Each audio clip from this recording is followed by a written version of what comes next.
பாடட்டும், எப்படி அந்த பரணி எப்படி இருக்குதுன்னு பார்ப்போம். நம்ம கேட்போம் ஒரு தடவை. எப்படி சொல்லுவாங்கல்ல, குடும்ப தலைவிக்கு 1000 கொடுத்தோம், அப்புறம் புரட்சி பெண்ணுன்னு ஒரு 1000 கொடுத்தோம், அப்புறம் தமிழ் மகன் ஒரு 1000 கொடுத்தோம். இதை தவிர வேற ஏதாவது பேசுவாங்களான்னு இந்த பரணி பாடுதான்னு பார்ப்போம். கள்ளச்சாராயம் குடிச்சு செத்தவனுக்கு 10 லட்சம் கொடுத்தோம். விவசாயி செத்தா அல்லது இராணுவத்திலிருந்து வந்து நாட்டின் பாதுகாப்புக்கு போய் செத்தா அவனுக்கு ஒன்றும் கொடுக்கல. நாங்கள் அதெல்லாம் சொல்லுவாங்கல்ல. நாடே வெள்ளத்தில் தென் மாவட்டம் வட மாவட்டம்லாம் நாசமாகி போச்சு. முதல்லையாவது ஒவ்வொரு இதில் சென்னையில் தூத்துக்குடியில் சேகத்துக்கெல்லாம் ஒரு 6000 எல்லாருக்கும் போச்சான்னு இல்லை, கொடுத்ததையாவது 6000 கொடுக்குறோன்னா சொல்லி கொடுத்தவங்களுக்கு. அது இப்போ வட மாவட்டத்தில் இவ்வளோ பெரிய சேதத்தை வேளாண்குடி மக்கள் சந்தித்து எல்லா விளைநிலங்களும் பால்பட்டு போயிருக்கும்போது 2000 ரூபா அறிவிக்கிறீங்க. அதுவும் ஒன்றும் பல பேருக்கு போய் சேரல. இந்த ஆட்சியில் என்ன சாதனைன்னு அவங்க சொல்லுவாங்கன்னு ஒரு தடவை நான் அந்த பரணியை கேட்க ரொம்ப ஆர்வமாக தான் இருக்கேன். அது எப்படி அந்த பரணி பாடப்படுதுன்னு தான் ஒரு தடவை பார்த்துருவோமே. நீதிமன்ற வாசலில் கொலை, மருத்துவமனைக்குள்ள கொலை, அப்புறம் பள்ளிக்கூடத்தில் பாடம் நடத்திக்கிட்டு இருக்க ஆசிரியர் கொலை, எல்லா கொலைகளையும் இப்போ ஆம்ஸ்டாங் கொலை, தம்பி ஆம்ஸ்டாங்குடைய கொலை, நேற்று பாளையங்கோட்டை அந்த திருநெல்வேலியில் நடந்த கொலையெல்லாம் பார்க்குற ஒருத்தர், இப்போ நீங்களோ நானோ அல்லது என் குடும்பத்து ஒரு நம்ம மக்கள் என்ன மனநிலையில் வெளியில் வருவாங்க? எப்படி என்ன பாதுகாப்பு இருக்கும் அவங்களுக்கு? தெருவில் போனால் உயிரோட வீட்டுக்கு வருவோமான்னு தெரியாமல் எப்படி நாட்டு மக்கள் வாழ்வது? கேட்டால் சட்டம் ஒழுங்கு சிறப்பாக இருக்குது, இது காவல்துறையின் பொற்காலம்னு சொல்ல வேண்டியது. எந்த கொம்பனும் குறை சொல்ல முடியாத ஆட்சியை நான் நடத்துகிறேங்கிறது. ஒன்று தான் உங்கள்கிட்ட கேட்பேன், உங்கள் மனச்சான்று தொட்டு நீங்கள் இதுக்கு பதில் சொல்லணும். அறிவு கருவறை அறிவை வளர்க்கிற ஆசிரியர் பெருமக்கள், அறிவார்ந்த சமூகத்தை உருவாக்கக்கூடிய ஆசிரியர் பெருமக்கள், பேராசிரியர் பெருமக்கள் பல்வேறு கோரிக்கைகளை வச்சு வீதிக்கு வந்துட்டாங்க. ஒரு நாட்டில் ஆகச்சிறந்த வளமே அறிவு வளம் தான். அந்த அறிவை வளர்க்கிற ஆசிரியர் பெருமக்கள், பகுதி நேர ஆசிரியர்கள் பணி நிரந்தரம் கேட்குறாங்க. தேர்வு 14,000 ஆசிரியர்கள் தேர்வு எழுதிட்ட ஆசிரியர் தேர்வுக்கு தேர்ச்சி பெற்ற ஆசிரியர் பெருமக்கள் எங்களுக்கு பணி நியமனம் செய்யுங்கிற. 14 வருஷம்னா அப்புறம் அதுக்கப்புறம் அவங்களுக்கு காலம் போயிடுச்சு, வயசு போயிடுச்சுன்னு கடத்தி விடுறது. ஏற்கனவே இருக்கிறவங்க சம வேலை சம சம்பளம் கொடுங்கங்கிறாங்க. நாங்கள் இருக்கிறது மற்ற நிரந்தர ஆசிரியர் பெருமக்களுக்கு என்ன பணியோ அதை தான் செய்கிறோம், அந்த ஊதியத்தை எங்களுக்கு தாங்க, சம வேலை சம ஊதியம் அப்படின்னு ஒரு போராட்டம் நடக்குது. செவிலியர்கள் உங்களுக்கு தெரியும், கொரோனா நேரத்தில் தேவதைகளாக தெரிஞ்சவங்க இப்போ தேவையில்லாதவங்களாக தெரியுறாங்க. அவங்க கோரிக்கை வச்சு வீதிக்கு. உயிர்காக்கிற மருத்துவ பெருமக்கள் வீதிக்கு வந்து போராட்டம். உலகத்துக்கு உணவளிக்கிற வேளாண் பெருங்குடி மக்கள், எங்கள் அப்பா சொல்கிறாரு, 2 தாய், ஒரு தாய் பெற்ற தாய் தந்தை, இன்னொரு தாய் உணவளிக்கும் விவசாயி. அவன் உயிரளிக்கிறான், உணவளிக்கிறான். உணவு இல்லாமல் உயிர் இருக்க முடியாது. அப்போ 2 தாயின்னு அப்படி தாயாக இருக்கக்கூடிய விவசாய பெருங்குடி மக்கள் வீதியில் வந்து போராடுறாங்க. மீனவ குடிகள் வீதியில் வந்து போராடுறாங்க. மாணவர்கள் வீதியில் வந்து போராடுறாங்க. போக்குவரத்து தொழிலாளர்கள் வீதியில் வந்து போராடுறாங்க. அங்கங்கே எங்கள் நிலத்தை சிப்காடு தொழிற்சாலைக்கு பறிக்காதீங்க, எங்கள் வீட்டை இடிக்காதீங்க, எங்கள் நிலத்தை விமான நிலையம்னு பறிக்காதீங்க, விரிவாக்கத்துக்கு பறிக்காதீங்க, இப்படி போராடிக்கிட்டே இருக்கிறாங்க மக்கள் வீதிக்கு வந்து. ஆனாலும் நாங்கள் நல்லாட்சி கொடுத்துக்கிட்டு இருக்கோம் அப்படின்னு சொல்கிறத நீங்கள் எப்படி பார்க்குறீங்க? மக்களெல்லாம் வீதியில் வந்து கோரிக்கை வச்சு போராடுகிற நிலைக்கு தள்ளி விட்டுட்டு அந்த போராட்டத்தை எதிர்கொள்கிற துணிவு கூட அந்த ஆட்சியாளர்களுக்கு இல்லை, மறைக்கத்தான் செய்கிறாங்க. மனச்சான்று சொல்லுங்க, எவ்வளோ வெள்ள பாதிப்புன்னு யாராவது வெளியில் சொல்லியிருக்காங்களா? இல்லை எடுத்துத்தான் காட்ட விட்டுருக்காங்களா ஊடகங்களை? அங்கங்கே சின்ன சின்ன காணொலிகள் அங்கங்கே வாழுகிற மக்கள் அவங்கவுங்க அலைபேசியில் எடுத்து பரப்புனதை தவிர வேற என்ன வந்திருக்கு? எல்லாத்தையுமே மறைக்கிறது தான். ஒரு சட்டத்துறை அமைச்சர் சொல்றாரு, கொலை பண்ணா நான் என்ன பண்ண முடியும்? காவலர்கள் 40 பேர் நிற்கிறாங்க அந்த வளாகத்தில். காவலர்கள் ஒரு விண்ணை நோக்கி சுற்றுக்கலாம், தரையில் இலக்கு இல்லாமல் சுற்றுக்கலாம், பயந்து ஓடி இருப்பாங்க. அந்த காட்சியை பார்க்குற படிக்கிற பிள்ளைகள், பள்ளிக்கூடத்துக்கு போகிற பிள்ளைகள், கல்லூரிக்கு போகிற பிள்ளைகள், வீட்டில் இருக்கிற பெண்கள், அவங்கெல்லாம் என்ன நினைப்பாங்க? வேலை வெட்டிக்கு போகிற நம்ம பிள்ளைகள், அக்கா தங்கச்சிகள்லாம் தனியாக பேருந்தில் போய் திரும்புகிற பெண்கள்லாம் என்னவா நினைப்பாங்க? இந்த நாடு எதை நோக்கி போயிட்டு இருக்குன்னு நினைப்பாங்க?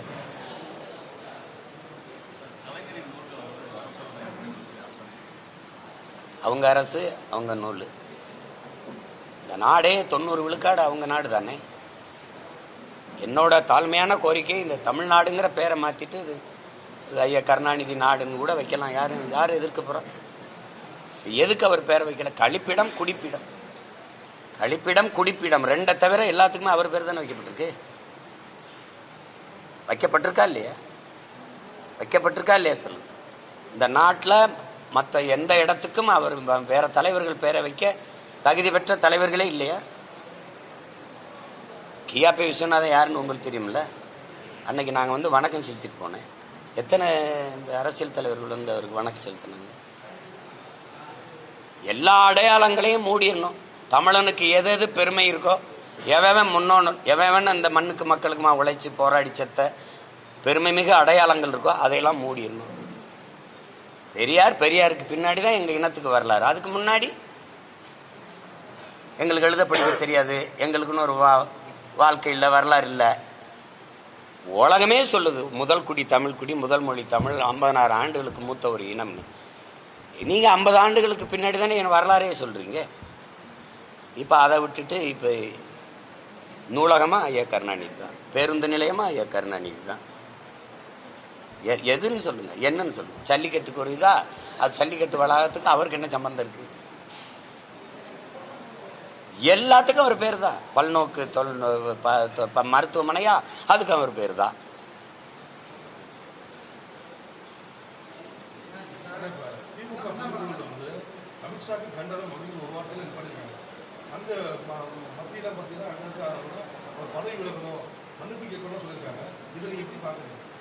இதுல 2 பேருமே சலித்தவர்கள் இல்லை, காங்கிரஸ் பிஜேபி. அதனால அம்பேத்கரை வந்து ஒரு உங்களுக்கு அனுப்பிட்டா உங்க அலைபேசியில் அரசியல் சாசனத்தை வகுக்கும் போது நத்தையை விட மெதுவாக இயங்குகிறார்ன்ட்டு நத்தை மேல அண்ணல் அம்பேத்கரை ஏற்றி வச்சு நேரவர்கள் சாட்டைட்டு அடிக்கிற கருத்துப்படம் இருக்குல்ல, கேள்விப்படம் அனுப்பிட்டா. அது யார் வெளியிட்டது? காங்கிரஸ். அம்பேத்கரை பேரை சொல்லி சில பிழைப்புவாதிகள் இங்கே பிழைத்துக் கொண்டிருக்கிறார் என்று பேச பெருமகன் யாரு? யாருன்னு சொல்லுங்க. அன்றைய கலைஞர். அவ அதை எப்படி சொல்றது? அன்றைய அமித்ஷா. எது ஒன்று? இப்ப ஒரே நாடு ஒரே தேர்தலில் முதல்ல ஆதரிச்சு பேசின ஆள் யாரு? கொண்டு வந்தது யாரு? காங்கிரஸ். அன்னைக்கு 1975 நினைக்கிறேன், ஒரே நாடு ஒரே தேர்தல், அதாவது இந்த சட்டசபை தேர்தலுக்கும் பாராளுமன்றத்துக்கு ஒரே மாதிரி வந்தால் செலவு மிச்சமாகும் என்று அம்மையார் இந்திரா காந்தி அவரிடத்திலே நாங்கள் தீர்மானம் போட்டு அப்படின்னு பேசினது இருக்கு. உங்களுக்கு அனுப்பிக்கிட்ட எல்லாமே எங்க அப்பா நம்மாழ்வார் சொன்னதுதான் நான் உங்களுக்கு சொன்ன நினைக்கிறேன். மகனே, உலகத்தின் எந்த நச்சுத்திட்ட நாசத்திட்டத்துக்கு நீ வேறு தேடி போனாலும் அது அமெரிக்காவில் இருக்கும்டா.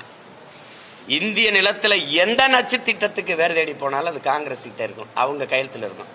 தமிழ்நாட்டில் எந்த நாசகார திட்ட நச்சு திட்டத்துக்கு வேறு தேடி போனீங்கனாலும் அது ஐயா கருணாநிதி கையெழுத்தா இருக்கும், திமுக கையெழுத்தா இருக்கும். இது ஏதாவது ஆதாரபூர்வமாக எடுத்து அனுப்பணும்னாலும் நான் உங்களுக்கு சேகரித்து அனுப்பிவிடுவேன். நீங்க டங்ஸ்டனை எதிர்க்கிறதுன்னு தீர்மானம் போடுறேன், நீங்க வந்து எடுங்கன்னு சொன்னீங்களா இல்லையா சொல்லுங்க. 2022-23 நீங்க பேசுனது இருக்கா? பேசுனீங்களா இல்லையா? இதே மாதிரி கொடுந்துட்டம் தானே மீத்தேன் ஈத்தேன், அதை கையெழுத்து போட்டு அனுமதிச்சது யாரு?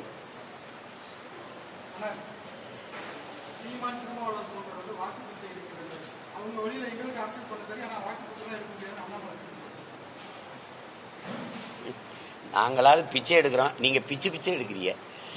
ஒரு கேள்வி தானே, வெளிப்படையா பேசுவோம். எனக்கு இஸ்லாமிய மக்கள் ஓட்டு போட்டிருக்காங்கன்னு நீங்க நினைக்கிறீங்களா?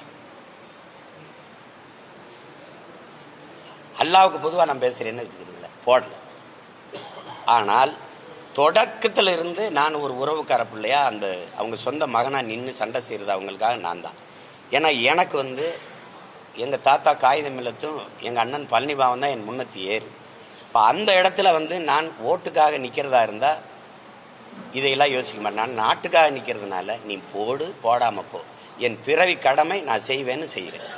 அப்படி சண்டை போடும்போது நீங்கள் வந்து ஓட்டு பிச்சை எடுக்கிறதுனா, தம்பி அண்ணாமலைகிட்ட நான் அன்பா கேட்கிறேன், இஸ்லாமியர்களை எதிர்ப்பதை தவிர உங்க ஆள் மனதில் நீங்க கை வச்சு பேசுங்க. உங்க கட்சிக்கு அதாவது RSS இயக்கத்துக்கு இஸ்லாமிய மக்களை எதிர்ப்பதை தவிர ஒரு கொள்கை கோட்பாடு இருக்குன்னு நீங்க சொல்லுங்க. நீங்க ஏதாவது சொல்லுங்க. சமூக நீதிக்கு உங்களுக்கு என்ன சம்பந்தம்? சமூக நீதி பேசுற நீங்கள் பொருளாதார அடிப்படையில் இடஒதுக்கீடு எப்படி கொண்டு வந்தீங்க? எக்கனாமிக்கலி பேக்வேர்டுன்னு நீங்க சொல்றீங்க, நாங்க சோசியலி எக்கனாமிக்கலி பேக்வேர்டு. நீங்க இந்த இடஒதுக்கீடு முறை எதற்காக கொண்டு வரப்பட்டதுன்னு முதல்ல முடிவுக்கு வாங்க. ஒருவன் ஏழையா இருக்கிறான்னா என்ன இந்த தெருவில் நடக்க விடல? ஏழையா இருக்கிறான் சீமான் அந்த குளத்துல குளிக்காதுன்னு சொன்னீங்க. நான் ஏழை, நான் கோயிலுக்குள்ள வராதுன்னு நீங்க சொல்லுங்க. நீங்க நான் தாழ்ந்த சாதி, இழி சாதி, ஈன மகன், என்னை பார்த்தா தொட்டா தீட்டுன்னு தானே நீ நடக்கவில்லை. அதுல தானே எனக்கு கல்வி, வேலை வாய்ப்பு, அரசியல் அதிகாரம் எல்லாத்தையும் பறிச்ச. அதன் அடிப்படையிலே திருப்பி தாங்கிற போராடி பெற்ற உரிமை தான் இந்த இடஒதுக்கீடு, வகுப்பு வாரி பிரதிநிதித்துவம். இடஒதுக்கீடுன்னு கூட சொல்லக்கூடாது. ஏன்னா நீ ஏற்கனவே இடம் தராம ஒதுக்குன, இப்ப இடம் கொடுத்து ஒதுக்குறேங்கிற. இடப்பகிர்வு, இடப்பங்கீடுன்னு தான் நீ சொல்லணும். இந்த ரிசர்வேஷன் கோட்டா போராடி பெற்றது இதுக்காக தான். திருப்பி நீ எக்கனாமிக்கலி பொருளாதாரத்தில் பின்தங்கிட்டான்னா பொருளாதார அளவுகள் மாறுமா மாறாதான்? இன்னைக்கு ஏழையா இருக்கிற சீமான் இல்லை ஏழையா இருக்கிற நீங்க நாளைக்கு அதானி அம்பானி ஆகலாம். ஆனா நான் அதானி அம்பானி ஆனாலும் நான் எவ்வளவு உயரத்துக்கு போனாலும் பறையன் தான்னா இது வலிக்குமா வலிக்காது? நாட்டின் முதல் குடிமகன் ராம்நாத் கோயிலுக்குள்ள போக முடிஞ்சுதா? எங்க அப்பாவே சான்று. ஆக பெரிய இசை மேதைலாம் சொல்லக்கூடாது. இசை இறைவன், இசை அவதாரம். அவருக்கு நீங்க நாடாளுமன்ற ஒரு ராஜ்யசபா உறுப்பினர், மாநிலங்களவை உறுப்பினராக கொடுக்கும்போது PT உஷாவுக்கு, அப்பா இளையராஜாவுக்கு, இன்னொருத்தருக்கு யாருக்கோ கொடுத்துட்டு இந்த விளையாட்டு வீராங்கனைக்கு ஒன்று கொடுத்துருக்கோம். அப்பாவை கொடுக்கும்போது அவங்க என்ன பண்ணுங்க, தலித்து ஒருவருக்கு கொடுத்துருக்கோன்ற இருக்கு. செய்தியில் வேணா நீங்க பார்க்கலாம். எங்க அப்பாவுக்கு தகுதி பார்த்து கொடுத்தியா, தலித்தும் கொடுத்தியா? அப்ப இவ்வளவு உயரத்துக்கு போய் தொட்ட ஒரு மகனுக்கே நீ சாதிய மேல அந்த இழிவை நீ போக முடியல, நீ எடுக்க மாட்டிய. அப்புறம் நீ சமூக நீதி எப்படி பேசுற? நீ என்ன உனக்கு சமூக நீதி இருக்கு? சமகால நீதி கூட கிடையாது. சாதி வாரி கணக்கெடுப்பு எடுக்குமா பிஜேபி? எடுக்க சொல்லுவாரா என் தம்பி அண்ணாமலை? எடுக்க சொல்லுவாரா? சொல்லுங்க. எடுக்குமா? காங்கிரஸ்ல சகோதரர் ராகுல் காந்தி இப்ப பேசுறா அப்படி. ஏன்னா நேத்தான் கட்சி ஆரம்பிச்சு இப்பதான் எதிர்கட்சியா வந்திருக்க மாதிரி பேசுற. எடுக்க மாட்டார்கள். பெரியார் பேரை சொன்னவர்களே எடுக்கலையே. இங்க எதுக்கு இவங்களுக்கு என்ன சமூக நீதி இருக்குது? தம்பி ஒரு கோட்பாடு தான், எண்ணி கொடு, எடுத்து கொடுக்காத, அள்ளி கொடுக்காத, அளந்து கொடு. இதான கோட்பாடு. நீ கொடுக்கறதுக்கு நீ யாரு? முதல்ல 10 பேர் இருக்க வீட்டுக்கு 10 பேர் சாப்பாடு அனுப்பு. அங்க 100 பேர் சாப்பாடு அனுப்பாத. 100 பேர் இருக்கிற இடத்துக்கு 100 பேர் சாப்பாடு அனுப்பு. 10 பேர் சாப்பாடு அனுப்பாத. இதுதான் நீதி. மாறி அனுப்புனா அநீதி. அதான் இங்க நடக்கிற சண்டை. அது தெரியாம நீங்க சமூக நீதிக்கு நாங்க என்னைக்கு எதிர்த்தோம்னா நீங்க என்னைக்கு ஆதரிச்சிருக்கீங்க சொல்லுங்க. இல்ல நீங்க சொல்றது ஓட்டுக்காக நானும் எங்க அண்ணன் திருமாவளவனும் ஐயா, நான் எங்க அப்பா பாஷாவுக்கு நான் ஒரு மூத்த மகன் போல நான் போயிட்டேன் ஒரு கடமைச்சு. எங்க அண்ணன் வரல, வன்னியரசு தம்பி அனுப்பிட்டு இரங்கல் அறிக்கை விட்டேன். நீங்க எதுக்காக அவ்வளவு ஆயிரக்கணக்கான மக்களை கூட்டி வச்சு போராட்டம் நடத்தினீங்க? பாஷா எங்க அப்பா குண்டு வச்சது தப்பு, அதுல 50 பேர் செத்துட்டாங்க தப்பு. குஜராத்தில் பல ஆண்டுகளை கலவரம் நடத்தி ஆயிரக்கணக்கான மக்களை கொண்டு குவிச்சது யாரு? அது யாரு? அப்போது அந்த நாட்டை மாநிலத்தை ஆண்டு கொண்டிருந்த முதல்வருக்கும் உள்துறை அமைச்சருக்கும் தெரியாமலே, உள்ளாட்சித்துறை அமைச்சருக்கும் தெரியாமலே நடந்துருச்சா?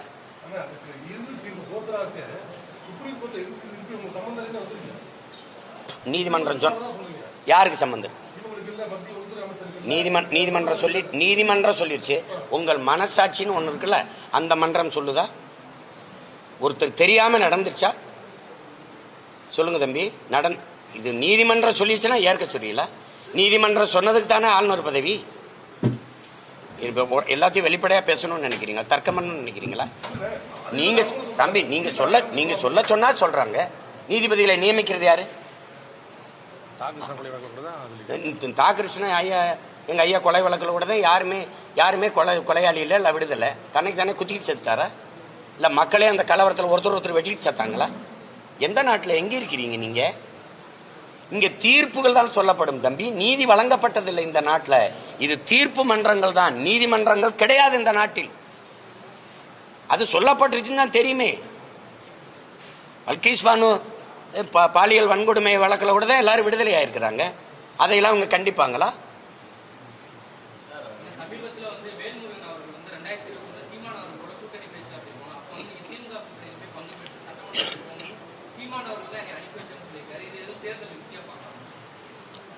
அப்படிலாம் அலைபேசியில் பேசிக்கிட்டதான் அது முழுக்க பேசணுமா என்ன? அவர் பேசுற மாதிரியே நான் பேசணுமா என்ன? சரி, அவர் சொல்லிட்டார்ல, தொடங்கிட்டார்ல, நான் முடிக்கிறேன். அதாவது அவர் எங்கள் ஐயா விட்டு பிரிஞ்சு வர்றதுக்கு ஒரு இது பண்ணும்போது, அப்போ கட்சி ஆரம்பிக்க போகும்போது எங்கள் அண்ணன் என்கிட்ட சில வேலைகளை கொடுத்து அனுப்பும்போது, குளத்தூர் மணியன்னா எங்கள் மாமா சாகுல் ஹமீது, அவர், நாங்கள் 4 பேரும் அவர் வீட்டில் உட்காந்து பேசணும். அப்போ நான் எங்கள் அண்ணனை தலைமையேற்க கூப்பிட்டேன். யார? என்னால், நான் சின்ன பையன், இப்போ இருக்கிறது இல்லை, 15 வருஷத்துக்கு முன்னாடி சில வேலைகளை கொடுத்து அனுப்பும்போது எங்கள் தலைவர், அதை நான் எனக்கு ஒரு என்ன இருந்தாலும் அச்சம் இருந்தது, நமக்கு இப்போ அனுபவம் இல்லை அப்படின்னா போய் அவரை கூப்பிட்டேன். நான் மூத்தவரைன்னு தான் கூப்பிடுவேன் எங்கள் அண்ணனை. அவர், நான் ரொம்ப நாளாக இதில் இருந்துட்டேன், நீங்கள் பண்ணுங்க, நான் அவனா பின்னாடி இருந்து பண்ணேன், குளத்தூர் மணி என்ன இது பண்ணிட்டேன். எங்கள் மாமா வந்து எனக்கு முழு ஆதரவு, சாகுல் ஹமீது. அப்போ என் ரத்தம் தான் கூப்பிடு, நீங்கள் வா, நீ எனக்கு, ஏன்னா நீ 2 முறை எம்எல்ஏ இருந்துட்டேன், உனக்கு இந்த அரசியல் தெரியும், நீ இது பண்ண. இல்லை ரத்தம், நான் எப்படி போடுறது, நான் இருக்கேன், நான் பின்னாடி இருந்து எல்லா உதவியும் செய்கிறேன்ட்டார். அப்புறம் நான் வழி இல்லாமல் இதை தொடங்கிட்டேன். அந்த சூழல்லாம் அவர் வெளியில் வர்றதுக்கு பல காரணங்கள் இருந்தது. திருப்பி எங்கள் ஐயா போய் காங்கிரஸ் திமுக கூட்டணி வைக்கும்போது வெளியில் வான்னு சொன்னேன். அப்போ அவர் வரல. அதுக்கப்புறம் அவர் ஏதோ ஒரு சூழ்நிலை வெளியில் வந்த பிறகு போய் கூப்பிட்டேன், நீங்கள் வாங்க எங்கள் தலை, சரி வா நம்ம கூட சேர்ந்து எல்லாம் செய்யலான்னு. அவர் வரல. அதுக்கப்புறம் தனி இயக்கம் கண்டுட்டார். ஆனாலும் நாங்கள் எங்கள் உறவு அப்படியே தான் போயிட்டு இருந்துச்சு. அப்போ ஒரு நேரத்தில் வந்து நான் வீட்டில் இருந்தால் இப்போ அழைச்சி பேசினார். ரத்தன் அந்த மாதிரி தினகரனோட கூட்டணிக்கு போகலாமான்னு கேட்டேன். அவருக்கு இது என்னன்னா எம்எல்ஏ ஆகணும், எம்எல்ஏ இருந்தவர் சட்டமன்ற உறுப்பினர் ஆகலைன்னா எனக்கு பாதுகாப்பு இருக்காது, கட்சியை வளர்த்து கொண்டு போகிறது கடினம், அதனால நான் ஆகணும், அதுக்கு என்ன பண்ணுறது, நான் தினகரனோட கூட்டணி போகணுமான்னு. இப்போ எம்எல்ஏ ஆகணுங்கிறத அவர் விருப்பமாக இருந்தது. அப்போ நான் சொன்னேன், நீ எம்எல்ஏ ஆகுதுன்னு நீங்கள் முடிவெடுத்துட்டிங்கன்னா இப்போ தினகரன் கூட போக வேணாம், அவர் கூட வேணாம், அதுக்கு நீங்கள் திமுக கூடவே கூட போகலாம். அப்படியே விமர்சனங்கள் வந்தால் அது அப்புறம் பார்த்துக்கலாம், அதுதான் சரியாக இருக்குன்னு நீ விரும்பிட்டீங்கன்னா நீங்கள் அங்கே போங்கன்னு சொன்னது உண்மை. நான் சொன்னேன். அப்போ சொன்னார், இல்லை நான் ஒரு தெரிந்தால் தான் நல்லது, யாருமே ஒன்றும் இல்லாமல், சரி உங்கள் விருப்பம் போங்கன்னு சொன்னேன். அது நான் சொன்னேன். அவர் தினகரன் கூட போகிறேன்னாரு, அதை சொல்லலைன்னு சொல்லியிருக்கணும்ல அவர், அதுக்கு நீ இங்கேயே போகலான்னு நான் சொன்னேன். அது சொன்னேன். அது போயிருந்தா அவர் அது என்ன ஆயிருக்குன்னு உங்களுக்கு தெரியும். அது வேணாம், நீங்கள் இங்கே போங்கன்னு நான் தான் சொன்னேன்.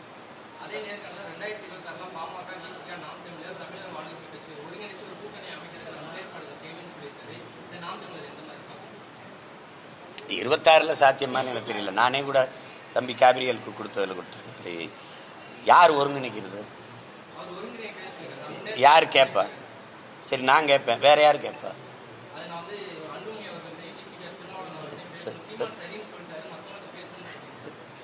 சரி பேசட்டும், பேசட்டும்.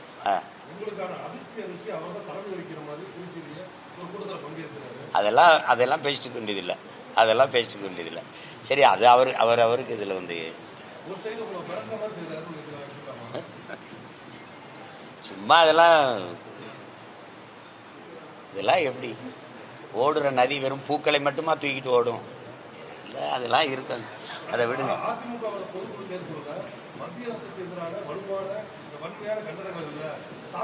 இல்லை இல்லை, இப்போ தம்பி கேட்டதுக்கு சொல்லணும்ல. தம்பி அண்ணாமலை நானும் எங்கள் அண்ணனும் ஓட்ட பொறுக்கிறோம். அவர் யாரோட ஓட்ட பொறுக்க அந்த பேரணியை நடத்தினார். நாங்கள் 2 பேரும் இஸ்லாமிய மக்களின் ஓட்ட பொறுக்க. அதில் வெளிப்படையா சொல்கிறேன், என் தலைவன் மேலே ஆணையா சொல்கிறேன், அவங்க எனக்கு ஓட்டு போட்டதில்லை, இதுவரை போட்டதில்லை, இனி போடுவாங்களாங்கிறது அவங்களுக்கு தான் தெரியும். அவங்க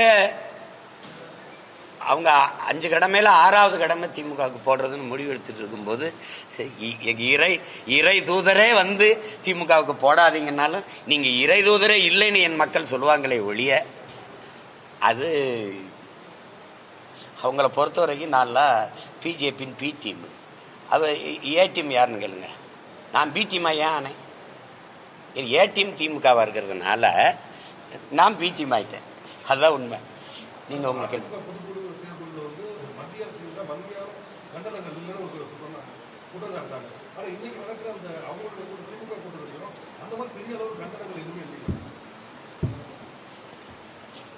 அது நகத்தை வச்சு கீறி விடுறது ஒண்ணு, சொரிஞ்சு விடுறது ஒண்ணு சோகமா.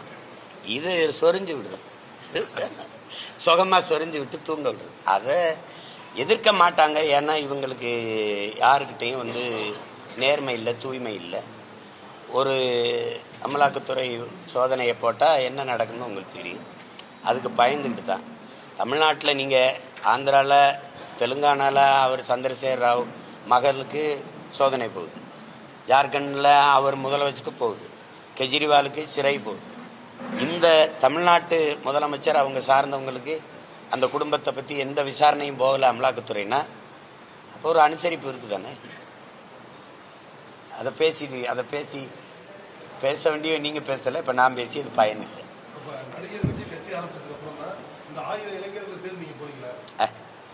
சும்மா போய் தம்பி, அவர் 1000 இருந்தாலும் அவர் எனக்கு தம்பி, அதோட விடுங்க. அவரை போய் சும்மா ஆகுனா இழுத்து கொண்டு வந்து நீங்க ஏன் திமுக உண்மையிலே யாருக்கு பயப்படுது?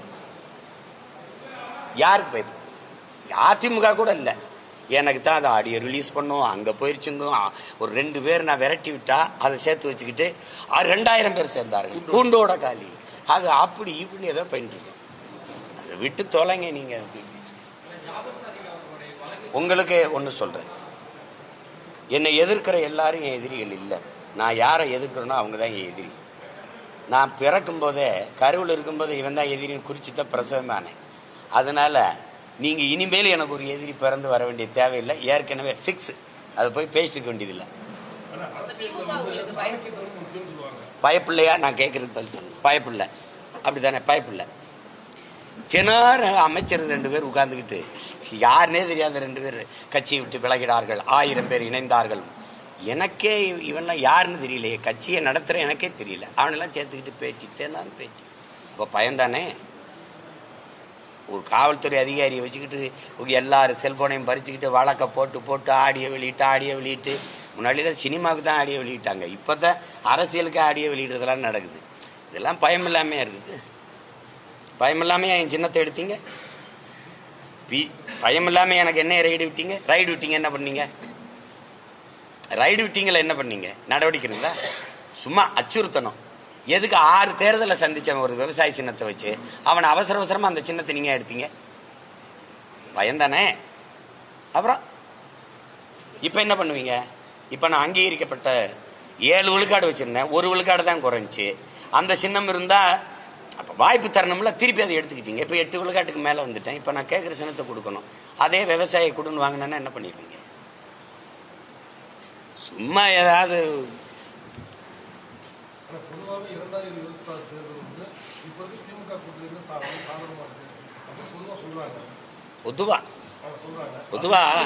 பொதுவா குடுகுடுப்பக்காரன் என்னைக்காவது கெட்ட காலம் பிறக்குதுன்னு அடிப்பானா? அவன் எல்லாத்துக்கும் நல்ல காலம் தான் பிறக்கும். வீட்டில் அப்பா செத்து அழுதுகிட்டு இருந்தாலும் வீட்டு வாசல் நின்று நல்ல காலம் பிறக்குது தான் அடிப்பான். வேணா நீங்க வேணா பாருங்க. எதுக்காக சாதகம் இருக்கு? ஆக சிறந்த ஆட்சி இதுவரைக்கும் இருந்த முதலமைச்சர்களே தி ஒஸ்ட் சீஃப் மினிஸ்டர் இவர் தான். ஆட்சி இது. இது யாராவது ஏதாவது எடுத்து சொல்லுங்க.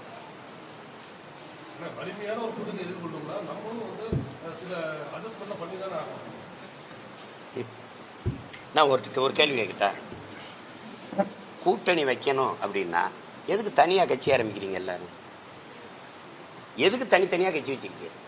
இப்ப நீங்க கூட்டணிக்கு போறீங்க, எதுக்கு தனியா கட்சி வச்சிருக்கீங்க? எந்த கட்சியோட கூட்டணிக்கு போறீங்க? அந்த கட்சியில போய் சேர்ந்துட்டு போயிட வேண்டியதானே. தனித்தனியா கட்சிகள் எதற்கு? என்ன பிரச்சனை? எதுக்காக தனி கட்சி? எதுக்கு தனி கட்சி? தனித்தனி வியாபாரமா இல்ல தனித்தனி லட்சிய கட்சி? எதுக்கு கட்சி கேட்டா கட்சியை காப்பாற்றணும். கட்சியை காப்பாத்துறது உங்களுக்கு லட்சியம் ஆகி போனால் எந்த லட்சியத்தை காப்பாற்ற கட்சி ஆரம்பித்தீர்கள்? பதில் யார்கிட்ட இருக்கு? கூட்டணிக்கு போனா கூடி கொள்ளையடிச்சா சரியாயிருமா?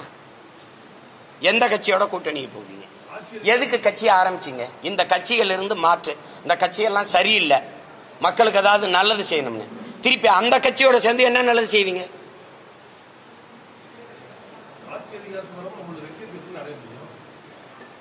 இப்ப குப்பையை வேகமா அல்றாங்களே, அது யாருக்காக அல்றாங்க? பேனா சில வைக்காம இருக்கு, யாருக்காக இருக்கு? சென்னையில பல இடங்களை வீடை இடிக்க போய் இடிக்காம திரும்பி வந்திருக்காங்களே, யாருக்காக இருக்கு? பரந்தூர் விமான நிலையம் இன்னும் கட்டப்படாமல் அப்படியே இருக்கு. யாருக்காக இருக்கு? 8 வழிச்சாலை யாருக்காக போடாமல் இருக்கு? யாருக்காக? எங்களுக்காக தான். என்ன சாதிக்கிறீங்க? 36 லட்சம் பேர் ஓட்டுக்கு ₹1 வாங்காம 36 லட்சம் பேர் உண்மை நேர்மையா நல்ல அரசியல் வரணும்னு எண்ணத்துல வாக்கு செலுத்தின அந்த மக்கள் அப்படின்னா அது மாறுதல் தானே. எந்த அரசியல் பின்புலம் இல்லாத எளிய பிள்ளைகள் தேர்தலில் 117 பெண்கள் 117 ஆண்கள் போட்டியிட்டு 8 விழுக்காடு அங்கீகாரத்தை பெற்று ஒரு அங்கீகாரம் பெற்ற அரசியல் கட்சியா வர முடியும். பணம் இருக்கவன் தான் அரசியல் செய்ய முடியும். அதை மாற்றி இல்லை, நாட்டுக்கு மக்களுக்கும் சேவை செய்ய வேண்டும்ங்கிற மனம் இருக்கணும் அரசியல் செய்ய முடியுங்கிறது சாதனை தானே, சாதனை தானே. அப்புறம் வென்று அதிகாரத்துக்கு வந்துட்டீங்க, என்ன பண்ணீங்க? ஒன்று சொல்லுங்க. எம்எல்ஏ ஆயிட்டீங்க. ஒன்று இந்த அவர் கேட்டார்ல, எங்க ரத்த வேல்முருகனே சொல்றாரு, 3.5 வருஷம் பொறுத்துட்டேன், என் தொகுதிக்கு ஒண்ணுமே செய்யணும். இதுக்கே எம்எல்ஏ ஆகணும்? பேட்டி கொடுத்துருக்காருல்ல, எதுக்கு எம்எல்ஏ ஆகணும்? அப்போ அந்த கட்சியில போயிட்டீங்க, கூட்டணி வச்சுட்டீங்க, அதிகாரத்துக்கு வந்துட்டீங்க, எம்எல்ஏ ஆயிட்டீங்க, சொந்த தொகுதிக்கு ஒன்னும் செய்ய முடியல, புலம்புரியல. அப்ப ஏன் போகணும்? நீங்க போராடினா நடக்க மாட்டுது.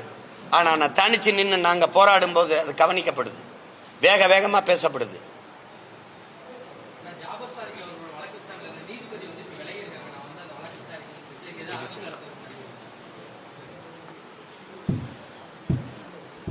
நான் அப்படி தெரியல. எனக்கு ஐயா நீதியரசர் மேல எனக்கு பெருத்த மரியாதை உண்டு, அன்பு உண்டு. அதுல எனக்கு கருத்து இல்லை, தெரியல. அவர்கிட்ட தான் கேட்கணும்.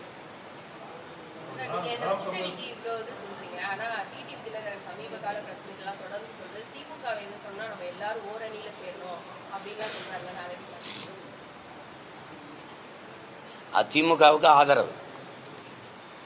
திமுகவுக்கு ஒரு தங்கச்சி நீண்ட காலமா இதை விட்டா இது, இதை விட்டா இது, பிசாசை விட்டா பேய், பேயை விட்டா பிசாசு, இது ரெண்டும் தான் மாறி மாறி. மிளகா திங்கணும், இல்லை சவுக்கடி வாங்கணும். சவுக்கடி ஒரு 5 அடி தாங்க முடியல, மிளகா கடிக்கிறது, மிளகா காந்தது திருப்பி சவுக்கடி, இதுதான் நடக்குது. இப்போ நீங்க இங்க ஒரு மாற்றம்னா திருப்பி திருப்பி இந்த கட்சிகளுக்கு போயிட்டு மறுபடியும் கூட்டணி ஒரே இடத்துல செஞ்சீங்கன்னா எந்த கட்சியோட சேருவீங்க? இப்போ ஐயா டிடிவி தினகரன் ஏடிஎம்கேட சேருவாரா? ஏடிஎம்கே அவர் கூப்பிடுறாரா? அவரோட இவர் வரணுமாமா?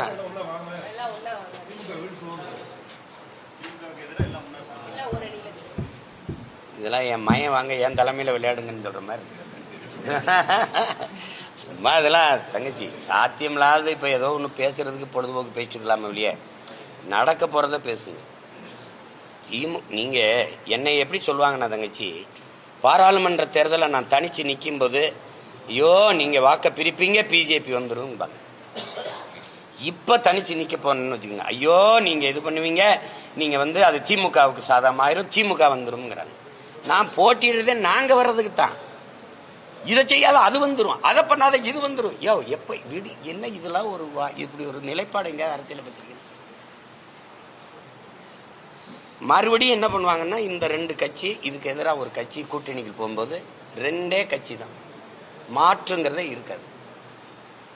இப்ப நான் தனியா நிக்கிறதுல உங்களுக்கு என்ன பிரச்சனை அப்படின்னா, தனியா இவன் எதோடும் சேர மாட்டான இந்த பையன், இவனை எப்படி நாசம் பண்றது, இவனையும் ஒன்னாப்தி பார்ட்டி ஆக்கி விட்டோம்னா கச்சோலி முடிஞ்சிடும்.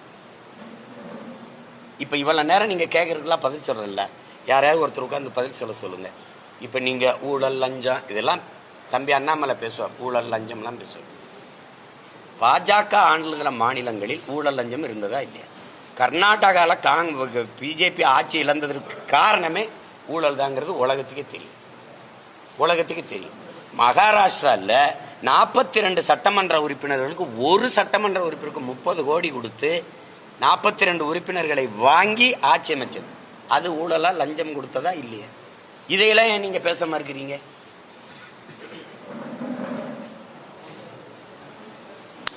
கொடுமை. இங்கக்கு செய்தி இதுல தொலைக்காட்சியில வருது, யாராவது எடுத்து பேசுறீங்களா? சிறை கைதிகள் தயாரிச்சு வித்த பொருளை 14 கோடி நீங்க ஊழல் பண்ணிருக்கீங்க. சிறை கைதிகள் தயாரிச்சு ஊறுகாய், பருப்பு பொடி, உரை இதெல்லாம் தயாரிச்சு அவங்க உள்ள இருந்து செய்வாங்க. என்னன்னா, நான் இருக்காத சிறைகள் 1-2 தான் இருக்கு தமிழ்நாட்டில், எல்லா சிறையிலும் இருந்திருக்கல. அவங்க தயாரிச்சு கொடுக்கறதுல அதுல வந்த வருவாயில 14 கோடி ஊழல் நடந்திருக்கு அப்படின்னா அது ஒரு தோராய கணக்கு தான். 14 கோடிங்கிறது நடந்திருக்கலாம்ங்கிறாங்க, அது கூட நடந்திருக்கலாம்.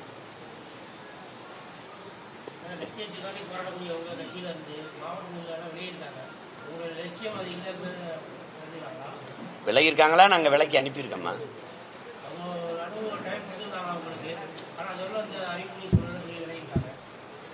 பரவாயில்ல, சரி, அவங்க நேரம் முடிஞ்சிருச்சு, போயிட்டாங்க. இப்போ அவங்க ஒரு உயர்ந்த லட்சியத்துக்காக தொடங்கியிருக்காங்கல்ல, அந்த லட்சியத்தை அவர் அடைய நான் வாழ்த்துறேன். தானே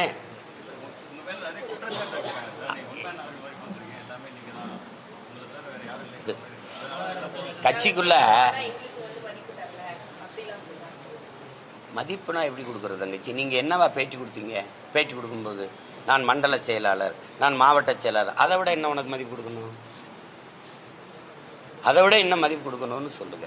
எப்படி கொடுப்பீங்க? கட்சிக்குள்ள என்னை எங்களை வளர விடலைன்னு, கட்சிக்குள்ள உங்களை வளர விடுறதுனா எப்படி வளர விடுறது? கட்சியை வளர்க்க விடலை அப்படிங்கிறது ஒரு குற்றச்சாட்டு. கட்சிக்குள்ள எங்களை வளர விடலைன்னா அது எப்படி குற்றச்சாட்டா பாக்குறீங்க? உலகத்தில் இப்படி ஏதாவது ஒரு குற்றச்சாட்டு? ஏய் பைத்தியக்காரா, கட்சி வளர்ந்தாதான்டா நீ வளர முடியும். கட்சியின் வளர்ச்சிக்கு பாடுபடாம கட்சிக்குள்ள 4-5 பேரை சேர்த்து வச்சுக்கிட்டு நான் தான் கட்சின்னு காட்டிக்கிட்டு போறத எப்படி கட்சிகள் எப்படி அனுமதிப்பிய? சர்வாதிகாரமா இயங்கலைன்னா இந்த கட்சி என்னைக்கோ சல்லியா போய் கதை கந்தலா இருக்கு. தங்கச்சி 60 பேர் போற பேருந்துனாலும் ஒரு ஓட்டுநர் தான் ஓட்டணும். 1000 பேர் போற கப்பல்னாலும் ஒரு மாலுமி தான் ஓட்டணும். ஆளாளுக்கு ஓட்ட தெரியும்னு ஓட்டினா கப்பல் கரை சேராது, பேருந்து ஊர் போய் சேராது. தங்கச்சி சுடுகாட்டுக்கு தான் போகும். புரியுதா? இப்பதான் நீங்க தனித்தனியா போய் கட்சி கட்டிட்டியல்ல. இப்ப நடத்தி பார்க்கும்போது தெரியும் சீமான் எவ்வளவு பெரிய தலைவன். எப்படி தெரியும்? ஆஹா, அப்படிதான் தெரியும். இப்பதானே தெரியும் நான் யாருன்னு. உங்களுக்கு புரியுதுன்னு நினைக்கிறேன். அதனால ஆசீர்வதித்து வாழ்த்தி அனுப்புறேன். போங்க, மகராசனா இருங்க. நீங்க எல்லாரும் குறை சொல்லிட்டீங்க. அதே திருப்பி நான் உங்களையெல்லாம் பார்த்து ஒரு குறை சொன்னா எவ்வளவு நேரம் ஆகும்? என்னை பத்தி சொல்ல உங்களுக்கு எல்லாம் குறை இருந்த மாதிரி உங்களை பத்தி சொல்ல எனக்கு குறை இருக்குமா இருக்காதா? இப்ப இது இந்த இடத்துல இருக்கிற எனக்கு அது சரியா இருக்குமா? சரி, எது சரியோ அதை செய்யுங்க, அவ்வளவுதான்.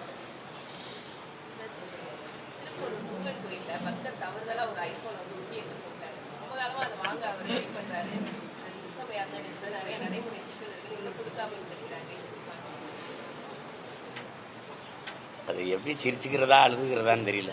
ஒருவேளை எங்க இறை முருகன் ஒரு தடவை ஐபோன்ல பேசணும் யார்கிட்டன்னு ஆசைப்பட்டாரா? வள்ளிட்டு பேசுறது.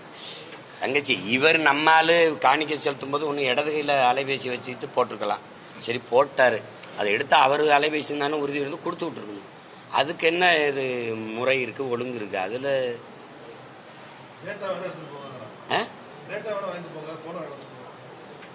யாருக்கு வச்சு என்ன பண்ண போறாங்க? வித்து உண்டியில காசா போட்டுருவாங்களா? இல்ல என்ன பண்ணுவாங்கன்னு இருக்குல்ல சட்டம். திருப்பூர் முருகன் கோயிலுக்குன்னு தனி சட்டம் இருக்கா?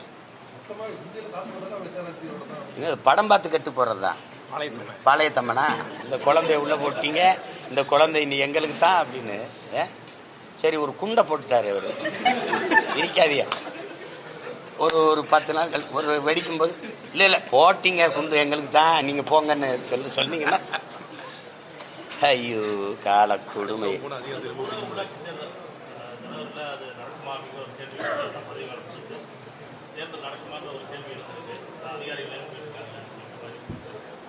அதில் எனக்கு ஒன்றும் பெரிய ஆர்வம் இல்லை. ஆனால் நடந்தால் நாங்கள் போட்டிடுவோம், அவ்வளோதான் சொல்ல முடியும். நாங்கள் வந்தால் அது உள்ளாட்சி துள்ளாட்சி, அதில் நானே நல்லாட்சி கொடுக்கும்போது அங்கேன்னு ஒரு உள்ளாட்சின்றோம். வேறு வரைக்கும் நானே ஒண்டி தண்ணி ஊற்றும் போது அங்கே எதுக்கு அங்கே ஒரு வேலைக்காரன், அப்புறம் எதுக்கு வட்டாட்சியர், அப்போ கிராம அதிகாரி, அப்புறம் மாவட்ட ஆட்சியர், மக்களின் நலத்திட்டங்களை கொண்டு போய் சேர்க்க இவ்வளவு இருக்கும்போது இந்த ஊழல் லஞ்சத்திற்கான தொடக்கமே அங்கதான் ஆரம்பிக்குது. சாதிய மத மோதல்களும் அங்கதான் ஆரம்பிக்குது. எதுக்கு எம்ஜிஆர் ஆண்ட 13 வருஷம் அந்த அவர் ஆட்சி காலத்துல 9 ஆண்டுகள் என்னமோ நடக்கலையே. சரி, ஒரு தடவை உள்ளாட்சி நடத்தாம நான் ஆட்சி நடத்தி காட்டுறேன், ஏதாவது தேவைப்படுச்சுன்னா சொல்லுங்க. இந்த உள்ளாட்சி அதிகாரங்களால நடந்தது அதிகப்படியா ஊழல் லஞ்சம் சுரண்டல் இது நடந்திருக்கா இல்ல எதுவும் நல்ல நிர்வாகம் நடந்திருக்கா? ஏதாவது சொல்லுங்க. நீங்க இத்தனை ஏரி குளங்களை தூர்வாகி இருக்காங்க, இவ்வளவு மரக்கண்டுகளை நட்டு வளர்த்திருக்காங்க, இவ்வளவு நீர்த்தேக்கங்களை உருவாக்கி இருக்காங்க, சாலைகளை எப்படி சீரமைச்சிருக்காங்க, ஏதாவது சொல்லுங்களேன்.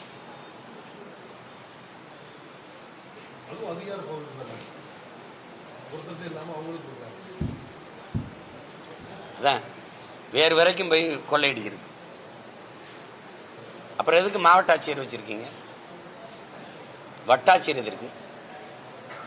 VO1 ஒன்று போட்டிருக்கீங்களா? கிராம அதிகாரிகள் அவங்கெல்லாம் அதுக்கு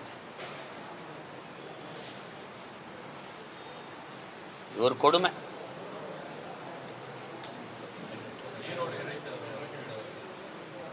இடைத்தேர்தல் நடந்தா நாங்க போட்டிடுவோம், உறுதியா போட்டிடுவோம்.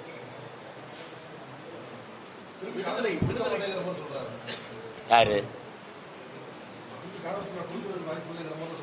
யாரு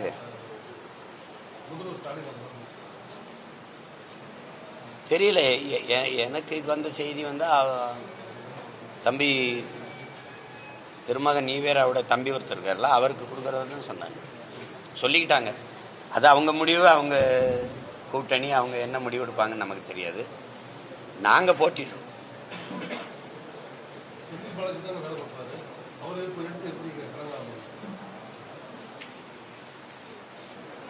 அவர் என்ன ஆரிய படை கிடந்த பாண்டியன் என்ன இல்ல தலையலங்கானத்து செருவன்ற பாண்டியனா இல்ல என்னது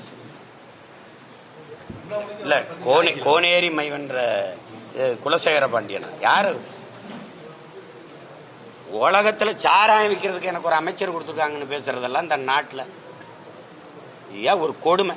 ஒரு பக்கம் சுகாதாரத்துறை அமைச்சர், ஒரு பக்கம் சாராயம் விற்கிறதுக்கு ஒரு அமைச்சர், நடுவில் மனித வளம் மேம்பாட்டுக்கு ஒரு அமைச்சர். எது குடித்து வரும்போது நாலு மனித வளம் மேம்பட்டுருவா இல்லை என்னத்தையோ ஒன்று போய் கொடுமை நடக்குது. காசு வச்சிருக்கீங்க, கொள்ளையடிச்சு பணம் வச்சிருக்கீங்க, வேற என்ன இருக்கு? பெரிய கட்சி, பெரிய கட்டமைப்பு, 1 கோடி 1.5 கோடி தொண்டர்கள், அதிகாரத்தில் இருக்கீங்க, பலமுறை ஆட்சி அதிகாரத்தில் இருக்கிறீங்க, நல்ல ஆட்சி கொடுத்தோம்னு சொல்றீங்க. நீங்க நாட்டின் முதல்வர் அல்லது துணை முதல்வர் அல்லது அந்த கட்சியின் அமைச்சர் பெருமக்கள் பேசும்போது மக்கள் தானாக வந்து கூடுவாங்களா? காசு கொடுக்காம வருவாங்களா? சொந்த கட்சிக்காரன் காசு கொடுக்காம, சாப்பாடு கொடுக்காம, சாராயத்துக்கு பணம் கொடுக்காம வருவானா? உங்களால சொல்ல முடியுமா? அப்புறம் சொந்த கட்சிக்காரனே காசு கொடுத்தாதான் வேலை செய்வான், தேர்தலுக்கு வாக்கு போடுவான். அப்புறம் என்ன ஒரு கட்சி? அப்புறம் அது போயிட்டு இருக்கீங்க.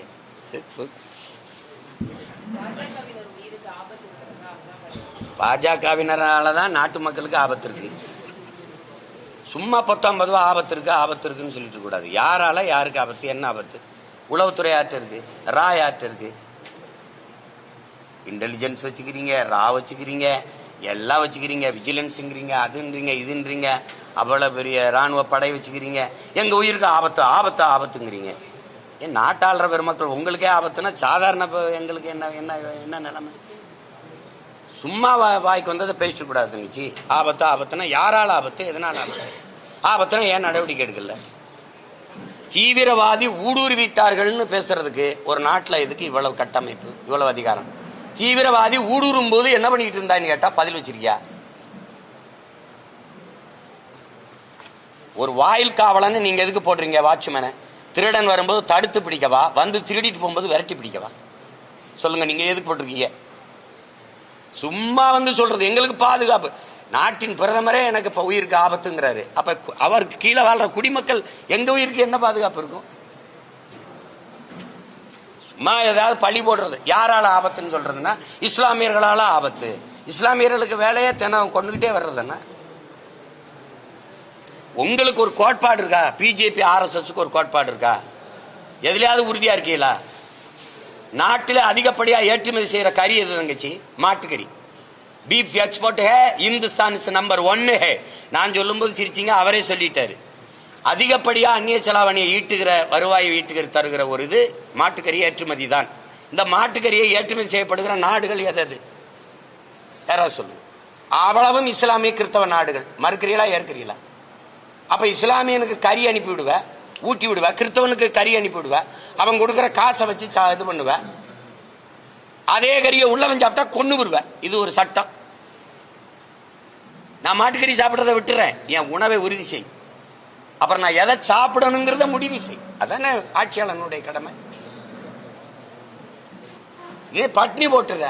நான் நண்டை திங்கிறேன், நத்தையை திங்கிறேன், எலிய கூட தின்னு, பூனையை கூட தின்னு போறேன். உனக்கு என்ன?